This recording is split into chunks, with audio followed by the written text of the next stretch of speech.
Tengan todos ustedes muy buenos días, buenas tardes, buenas noches, dependiendo del momento en el cual estén viendo este video. Vamos a continuar con el tema pendiente de hemorragias de la primera mitad del embarazo. Esta es la segunda parte.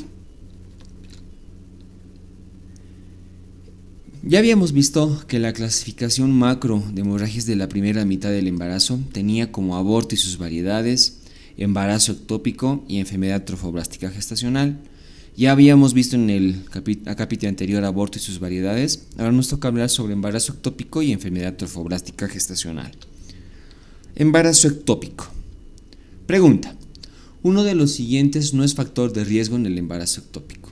Dispositivos intrauterinos dependientes de progesterona, cirugías abdominales como peritonitis, tabaquismo, infecciones por clamidia y gonorrea son importantes, focos endometriósicos. Vamos a definir embarazo ectópico. Es la implantación del huevo fertilizado fuera de la capa endometrial. Aquí podemos ver claramente cómo un huevo fertilizado llega hasta la cavidad uterina, se implanta en el endometrio. Esto es un embarazo normal. Pero tenemos la variante también de embarazo ectópico. Vemos que el huevo fertilizado no llega a la cavidad uterina, llega a trompa y se implanta ahí. El 95% de todos los embarazos ectópicos sucede en trompa. El restante 5% pueden adoptar otras localizaciones como ser ovario, cavidad abdominal, cuello del útero. Ya las vamos a ver luego. Su frecuencia ha ido en ascenso en los últimos años. 14.3 a 16 casos por cada 1000 se tiene de incidencia. Y esto es debido a que se ha ido aumentando también los factores de riesgo, como vamos a ver a continuación. Tenemos factores de riesgo como los siguientes: los dispositivos intrauterinos y especialmente los dispositivos intrauterinos dependientes de alguna hormona, como los de progesterona. Se ha demostrado que el uso de dispositivos como la T de cobre o los de progesterona hormonales aumentan considerablemente el riesgo de tener embarazo ectópico. Otros son los procedimientos de fertilidad, ¿sí? Los procedimientos de fertilidad como inseminación artificial o fertilización in vitro son factores de riesgo para embarazo ectópico. Otro es las enfermedades pélvicas inflamatorias, es decir, la salpingitis.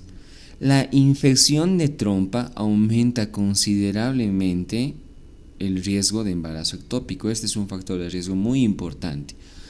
¿Qué bacterias por lo general toman trompa? Neisseria gonorrea y especialmente Clamidia trachomatis. Sí, estas son bastante importantes.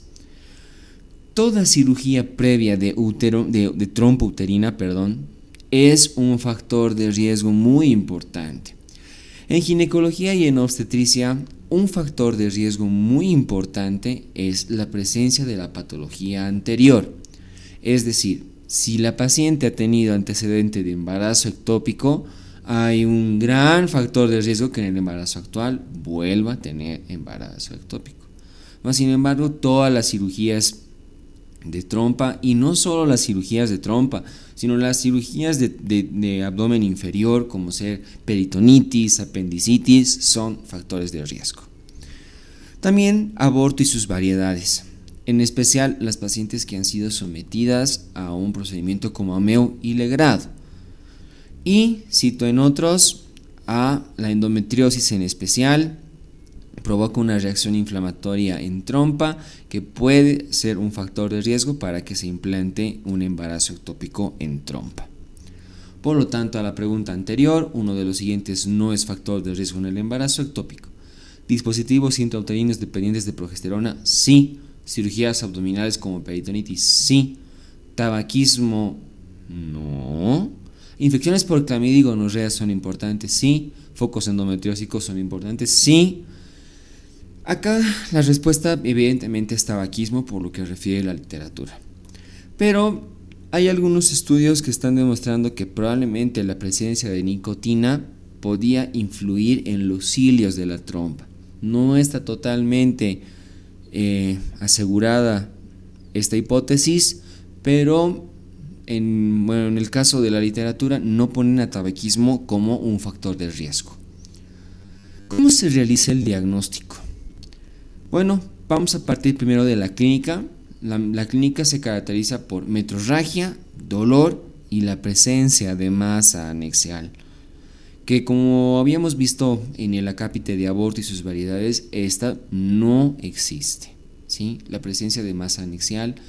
El dolor es igual más particular del cuadro del embarazo ectópico, puesto de que puede provocar irritación peritoneal, por lo tanto va a haber signo de rebote positivo, por lo tanto puede haber todos los datos de irritación peritoneal, signo de Bloomberg, signo de Lance, dependiendo de la ubicación de la trompa afectada. La metrorragia por lo general suele ser menor que en los cuadros de aborto, suele haber una ligera metrorragia, ¿sí? Y la presencia de una masa anexial cuando está muy complicado, es un embarazo ectópico que está considerablemente avanzado en edad gestacional, se puede llegar inclusive a palpar. Para los estudios que vamos a necesitar, hemograma, puesto de que los cuadros complicados de embarazo ectópico, es decir, aquellos en los cuales puede estallar la trompa y puede provocar una hemorragia interna, no necesariamente se van a traducir con un grado de anemia inmediato en el hemograma, puesto que el hemograma no da unos factores de hemorragia inmediata, pero sí al paso del tiempo, ¿sí? Más sin embargo, el hemograma es un buen parámetro para saber la cantidad de paquetes globulares que podemos llegar a necesitar en caso de una hemorragia severa. Beta-HCG, hormona gonadotrofina coriónica humana, y tiene una particularidad en relación a la duplicación de tiempo. Si de casualidad dosificáramos beta-HCG y está en un rango sugestivo a embarazo y la ecografía no reporta saco gestacional en útero, lo ideal es realizar una nueva dosificación de beta-HCG en 24 horas. Si se ha duplicado el valor, es sugerente de embarazo ectópico, ¿sí? Es sugerente.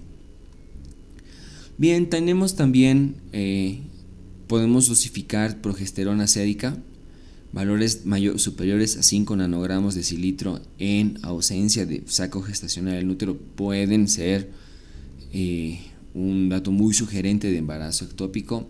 Alfa-fetoproteína ya no se la utiliza mucho, mas sin embargo se ha demostrado que en embarazos presentes se puede elevar. Y evidentemente la ecografía es el más importante de todos, donde aquí podemos ver una imagen clásica de un embarazo ectópico. Acá está el útero, no hay saco gestacional dentro, y en anexo podemos encontrar una masa anexial donde hay un saco gestacional, hay un anillo. Este saco gestacional, la forma del anillo es muy característico del embarazo ectópico. Muchas veces, a veces por la reacción hormonal que tiene el mismo embarazo y en relación a la decidua del endometrio, a veces se pueden engrosar las paredes y un espacio vacío entre ellos puede simular un pseudo embarazo. Mas sin embargo, a la duplicación del tiempo y a la ecografía seriada podríamos darnos cuenta del diagnóstico. También para el diagnóstico podemos realizar la culdocentesis. La culdocentesis es un procedimiento bajo visión con espéculo.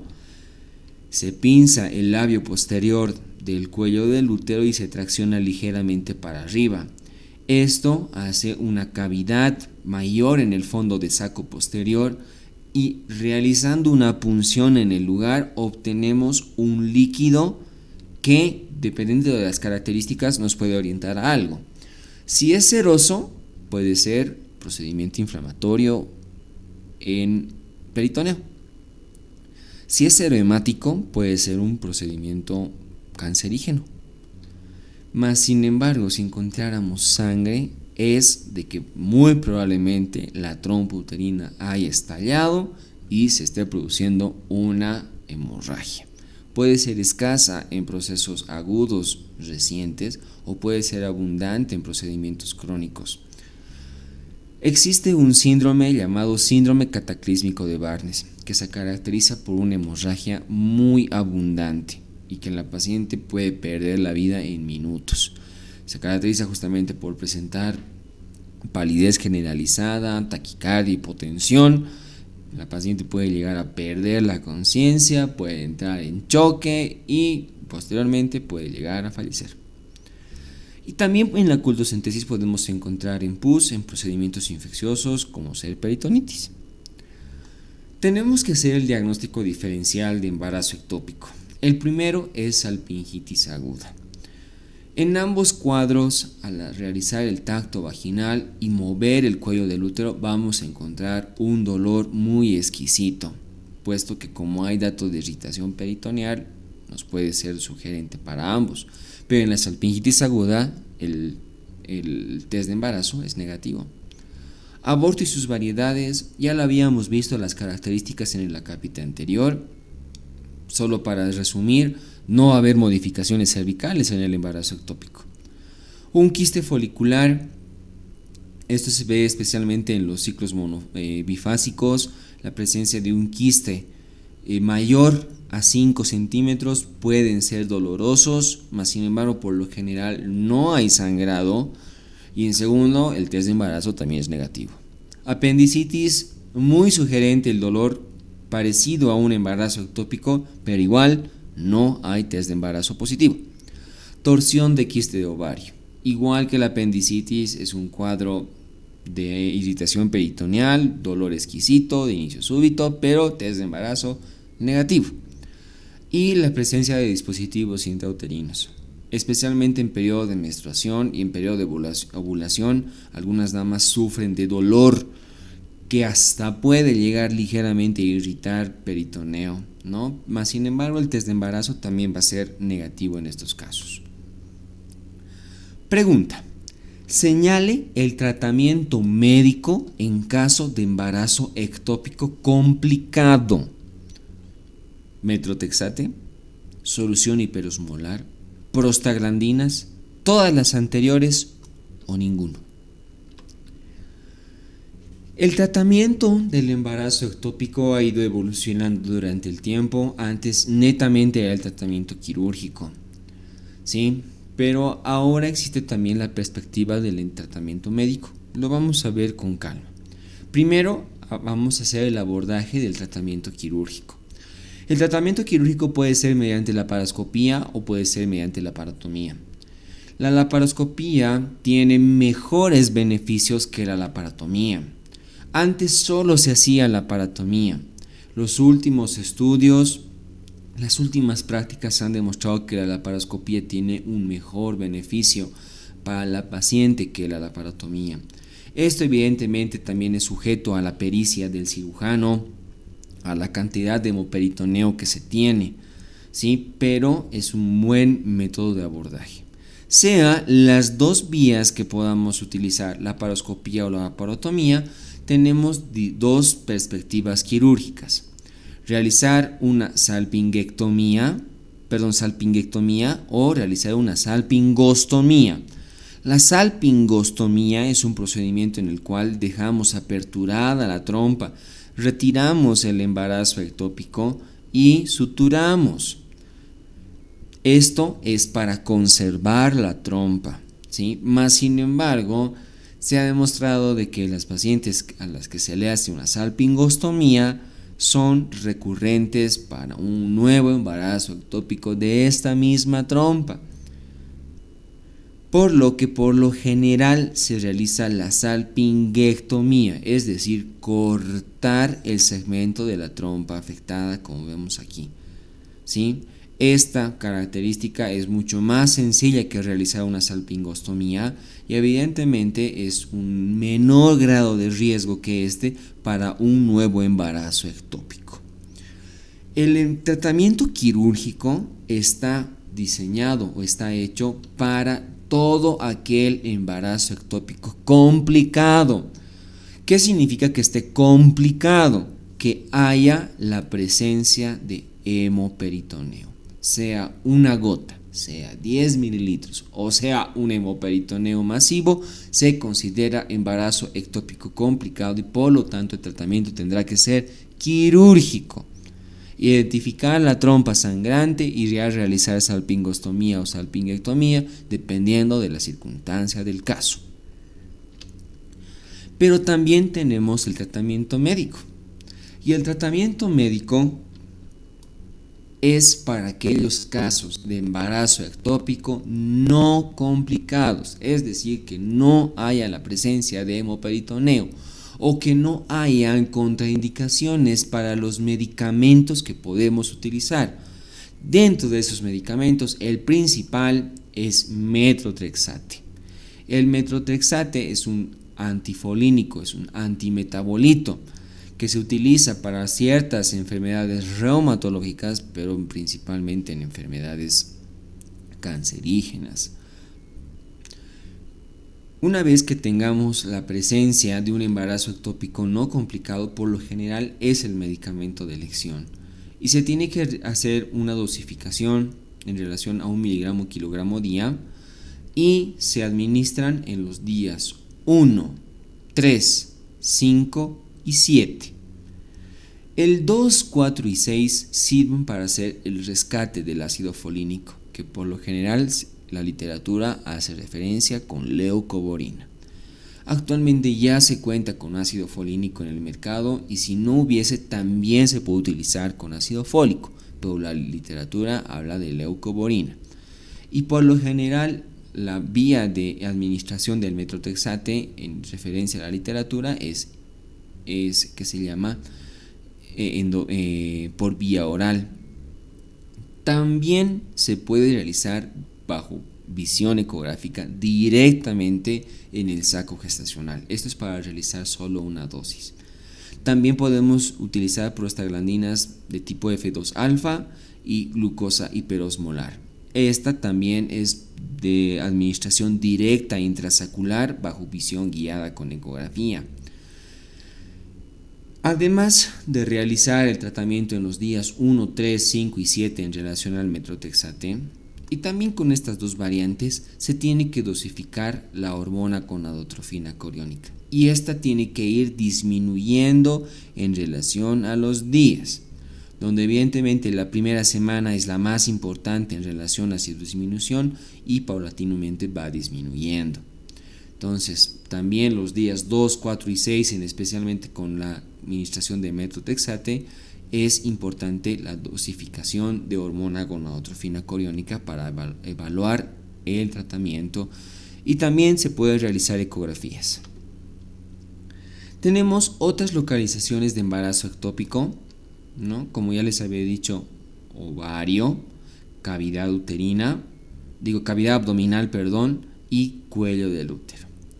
La forma más peligrosa de todos los embarazos ectópicos es la presencia en cuello del útero. Por lo general, el tratamiento es siempre local, intrasacular, ya sea con metotrexate, con solución de glucosa hiperosmolar.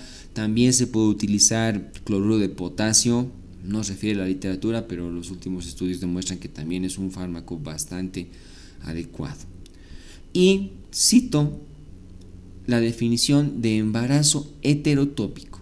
¿Qué es un embarazo heterotópico? Es la confluencia de un embarazo ectópico con un embarazo normal.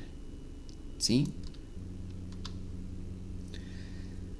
Les hago referencia a la guía que tiene la NICE, las guías de excelencia en salud, como son la NICE para el manejo del embarazo ectópico.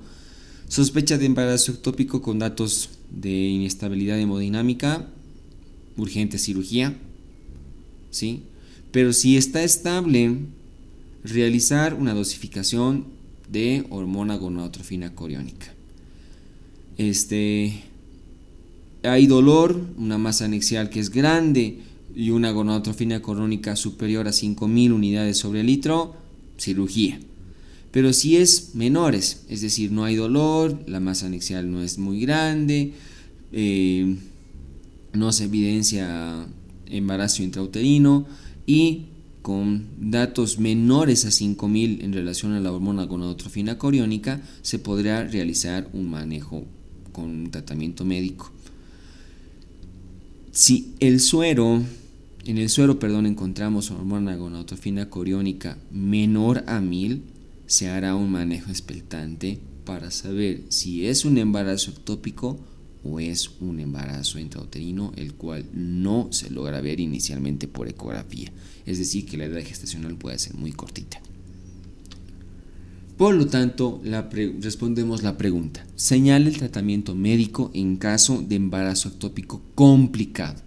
Metotrexate, solución hiperosmolar, prostaglandinas, todas, ninguna. Claramente hemos dicho, el tratamiento médico es para los casos que no son complicados. Ahora vamos a pasar a enfermedad trofoblástica gestacional. Pregunta: ¿cuál de las siguientes variantes de enfermedad trofoblástica gestacional se comporta con hipertiroidismo, quistes tecaluteínicos e hipertensión? Mole hidatiforme completa, mole hidatiforme parcial, coriocarcinoma, tumor de citoplacentario, todas las anteriores. Enfermedad trofoblástica gestacional. Definimos: es una neoplasia que se origina en el tejido placentario luego de una fertilización anormal. ¿Sí? Es una neoplasia altamente curable. Baja frecuencia, pero esta baja frecuencia es a predominio de países asiáticos. Como podemos ver, Vietnam, Japón tienen una mayor frecuencia que Estados Unidos, Canadá, Nueva Zelanda, Australia y miren en Sudamérica. Sí es de baja frecuencia, pero en estos países es donde más se presenta. Asimismo, sigue siendo baja frecuencia. Citaba también que es una enfermedad altamente curable, porque por lo general todas las variantes de enfermedad trofoblástica gestacional responden de manera adecuada a los quimioterápicos, pero es altamente curable cuando el diagnóstico y el tratamiento se lo realizan de forma oportuna. Cuando ya está muy avanzado, es una enfermedad bastante agresiva y que puede lograr el deceso, fallecimiento de una paciente en muy pocos días o en muy pocas semanas. Vamos a ver que hay factores de riesgo y luego vemos un poquito de la clasificación. Los factores de riesgo están relacionados con los extremos de la vida, es decir, pacientes muy jovencitas, de 15, 16 años, o las pacientes muy mayorcitas, ¿no? Con edades superiores especialmente a los 40 años. La multiparidad es un factor de riesgo muy importante, mientras mayor multiparidad y además el extremo de la vida, mayor inclusive el factor de riesgo. La presencia del embarazo molar previo, o sea, el hecho de que haya habido enfermedad trofoblástica gestacional hace de que el siguiente embarazo sea de mayor riesgo para ello. Bajo nivel socioeconómico, puesto de que muchas pacientes, especialmente las que son multíparas y el extremo de la vida y que además tengan un bajo nivel socioeconómico, están embarazadas y no van a realizarse un control prenatal, no se realiza una ecografía, pues si pasa el tiempo justamente en ellas. Y el grupo sanguíneo. El grupo sanguíneo en relación al tipo B en especial, lo vamos a ver luego, es un factor de riesgo muy importante. Clasificación. Tenemos 4 variantes de enfermedad trofoblástica gestacional. Mola hidatiforme completa, que puede ser invasora o no invasora, mola hidatiforme parcial, coriocarcinoma y tumor de trofoblástico. Pasamos a desglosar mola hidatiforme completa.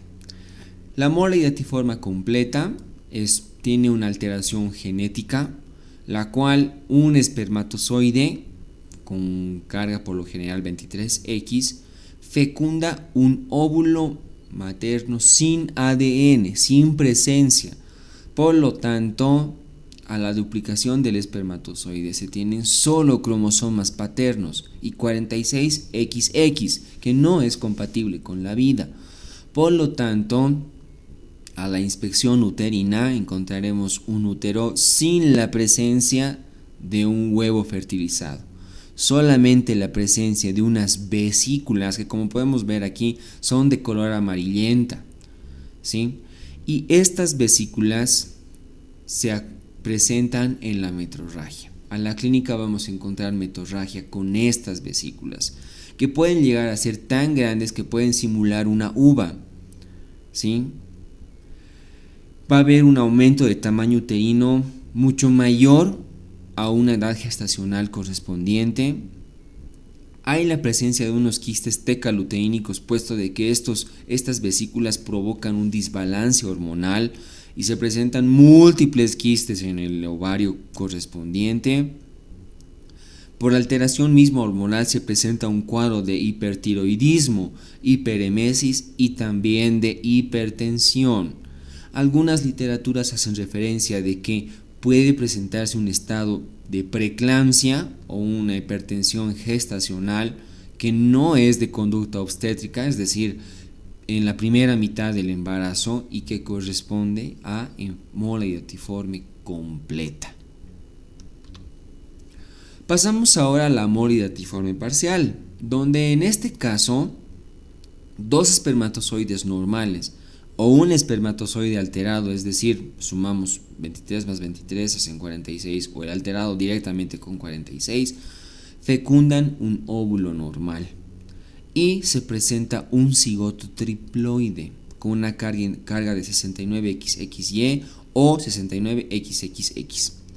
Por lo general, en esta circunstancia sí hay la presencia de un embrión que por lo general tiene un defecto genético y que la gran mayoría de todas las veces no tiene supervivencia, es decir, se presenta un HMR, un huevo muerto retenido, o si llegan a una edad gestacional superior son productos bastante restringidos, con malformaciones, no vienen bastante bien, ¿sí? Y una placenta que está que puede ser propensa a tener un tumor trofoblástico, una placenta muy extraña, muy diferente, ¿sí? En la clínica, aparte de encontrar una hemorragia que es escasa, sin vesículas, y que por lo general encontramos un huevo muerto retenido, hay una disminución de tamaño uterino en relación a la edad gestacional. Y como había dicho, el 10% de estos tejidos trofoblásticos se pueden volver agresivos. Pasamos al coriocarcinoma, que es un tumor maligno del tejido que iba a llegar a ser placenta, o sea, del trofoblasto. ¿No? A la macroscopía podemos ver que es una proliferación sólida y que forman cavidades vasculares, o sea, se irriga y puede penetrar inclusive a útero y puede diseminarse a otros órganos. Vamos a citar la clasificación de la FIGO para coriocarcinoma. 1. Tumor limitado solo al cuerpo del útero. 2. Tumor extendido a anexos y genitales. 3. Tumor con o sin compromiso genital y metástasis a pulmones. 4. Tumor con metástasis en cualquier otro órgano. El tratamiento para estas variantes, especialmente las benignas, las dos primeras, es a la administración de oxitocina y prostaglandinas para estimular el útero y que se puedan ir eliminando estas variantes. Más sin embargo, lo ideal es realizar ameo y raspado o legrado. La variante en relación al ameo y legrado son situaciones que no son como los tratamientos en aborto incompleto, en aborto retenido.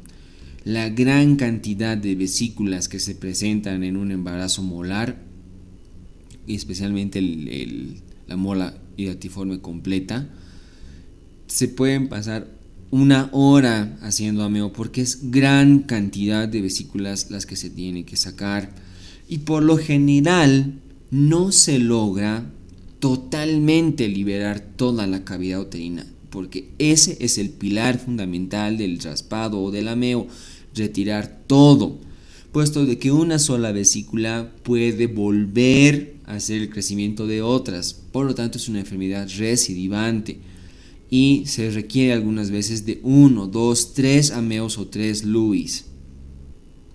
Algunas oportunidades es necesario realizar una histerectomía, especialmente en las pacientes que ya han cumplido sus deseos de fertilidad o en el caso del coriocarcinoma que ya se esté expandiendo. Cuando se realiza histerectomía, por lo general se retira el útero, se retiran los anexos, se hace una biopsia y un retiro ganglionar inferior. El control post-tratamiento es muy importante. Dosificar hormona gonadotrofina coriónica y las ecografías seriadas son de vital importancia justamente para ver si no hay recidiva del cuadro. Y ahora vamos a hablar de la última variante, que es el tumor de sitio de implantación, en el cual tenemos tres perspectivas. Que el tumor de sitio de implantación pueda ser de bajo riesgo, de mediano riesgo o de alto riesgo cancerígeno, ¿sí? Y estos riesgos se evalúan en relación a un puntaje, en el cual, dependiendo de la presencia de factores de riesgo, se puede evaluar, ¿no? La edad, como habíamos dicho, si es menor a 39 años no hay mucho factor de riesgo, pero si es mayor a 39, 40 hay un puntaje de riesgo. La presencia de un embarazo molar, ya sea en aborto, o sea, la primera mitad del embarazo, o si se presenta en la segunda mitad del embarazo, será importante. Hormona gonadotrofina coriónica, 1000 no tiene mucho sentido, pero de 1000 a 10.000 sí ya tiene puntaje. De 100.000, de 10.000 a 100.000 mucho más. Y cifras de 1.000.000, miren, el puntaje sí es alto. El grupo sanguíneo OA, AO, ligero, pero cuando hay la presencia de B o de AB en relación a la mamá, es un factor de riesgo muy importante. El número y el tamaño de metástasis que sea de 3 a 5 y en relación al tamaño y que sea de 5 mayor, el puntaje aumenta, y las metástasis, si es de 1 a 4, de 4 a 8 mayor a 8, tienen sus puntajes, ¿sí? El tratamiento para tumor de sitio de implantación responde muy bien al tratamiento quimioterápico. Si es monoquimioterapia, es decir, con un solo medicamento, y por lo general el tratamiento es con metotrexate, se utiliza en embarazos con tumor de sitio placentario de bajo riesgo. Pero en mediano y alto riesgo se tiene que realizar con poliquimioterápico. Pregunta, vamos a responder la anterior. ¿Cuál de las siguientes variantes de enfermedad trofoblástica gestacional se comporta con hipertiroidismo, quistes decaloténicos e hipertensión? Mola hidatiforme completa, la completa se comporta con hipertiroidismo, quistes decaloteínicos, hiperemesis e hipertensión. Todas las otras no lo hacen de esa forma. Vamos a afianzar los conocimientos de hemorragias de la primera mitad del embarazo con 3 casos clínicos. Empezamos con el caso clínico número 1. Paciente de 28 años de edad con los antecedentes de gesta 1 para 1, actualmente cursa un embarazo de 14 semanas por fecha de última menstruación. Acude al servicio de emergencias refiriendo cuadro clínico de 6 horas de evolución caracterizado por la presencia de sangrado genital abundante, dolor abdominal tipo cólico de severa intensidad en hipogastrio. Al examen físico destacan datos de hipovolemia con palidez generalizada, taquicardia, hipotensión, y al tacto vaginal, cervix dilatado 2 centímetros con abundante hemorragia. Ante lo mencionado, señale la conducta apropiada. Internación, reposo absoluto, tratamiento con gestágenos y solicitud de exámenes de gabinete. Internación, soluciones endovenosas a chorro y preparar para la parotomía exploratoria urgente. Internación, soluciones endovenosas a chorros y preparar para el legrado intrauterino. Internación, soluciones endovenosas y administración de metotrexate 1 mg/kg día y solicitud de beta-HCG. No se trata de una situación de emergencia de LOE antiespasmódicos por vía oral y la citó en 1 semana. Evidentemente estamos ante un cuadro de aborto inminente, ¿sí? La dilatación del cuello del útero es considerable y hay bastante hemorragia. Por lo tanto, la respuesta es internación, soluciones endovenosas a chorro y preparar para el legrado intrauterino. Caso clínico número 2. Paciente de 32 años de edad con los antecedentes de Gesta 2 para 2 AB2, actualmente acude refiriendo sangrado genital en escasa cantidad, dolor abdominal de tipo cólico a predominio de fosa ilíaca derecha con signo de rebote positivo. La ecografía ginecológica no reporta datos alterados en útero, mas sí se observa una masa en fosa ilíaca derecha y se evidencia además líquido libre en cavidad. Se realiza test de embarazo, el mismo es positivo. Ante lo mencionado, señale la conducta apropiada. Internación, reposo absoluto, tratamiento con gestágenos y solicitud de exámenes de gabinete. Internación, soluciones endovenosas a chorro y preparar para la laparotomía exploratoria urgente. Internación, soluciones endovenosas a chorro y preparar para el legrado intrauterino. Internación, soluciones endovenosas, administración de metotrexate 1 mg/kg día y solicitud de beta-HCG. No se trata de una situación de emergencia, le doy antiespasmódicos por vía oral y la cito en una semana. Estamos ante un cuadro de embarazo ectópico complicado porque la ecografía dice que hay la presencia de una masa y que hay líquido libre, o sea, es sugerente de que hay sangre en cavidad abdominal. Por lo tanto, la respuesta es internación, soluciones endovenosas a chorro y preparar para la laparotomía exploratoria urgente. Y caso clínico número 3. Paciente de 15 años de edad con antecedentes de Gesta 0 para 0 refiere cuadro clínico de una semana de evolución caracterizado por la presencia de sangrado genital en escasa cantidad con presencia de vesículas amarillentas. Añadido al cuadro se presenta además edema facial, ademino palpebral. Al examen físico destaca la presencia de taquicardia sin alteración de presión arterial, altura uterina aumentada de tamaño en relación a la probable edad gestacional actual y la dosificación de beta-HCG reporta datos muy elevados. Ante lo mencionado, señale la conducta adecuada. Internación, reposo absoluto, tratamiento con gestágenos y solicitud de exámenes de gabinete. Internación, soluciones endovenosas a chorro y preparar para la laparotomía exploratoria urgente.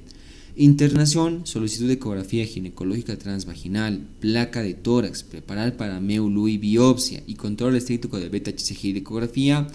Internación, soluciones endovenosas, administración de metotrexate 1 mg/kg día y solicitud de beta-HCG. Internación, soluciones endovenosas a chorro y preparar para el legrado intrauterino. La respuesta es que estamos ante un caso donde aparentemente toda la clínica nos da para que es una mola hidatiforme completa. Por lo tanto, solicitaré una ecografía, le pediré una placa de tórax, la voy a preparar para biopsia y voy a hacer un control estricto de beta-HCG y de ecografía. Bueno, muchísimas gracias. Me despido con una frase de Nelson Mandela que dice: derribar y destruir es muy fácil. Los héroes son aquellos que construyen y que trabajan por la paz. Muchísimas gracias.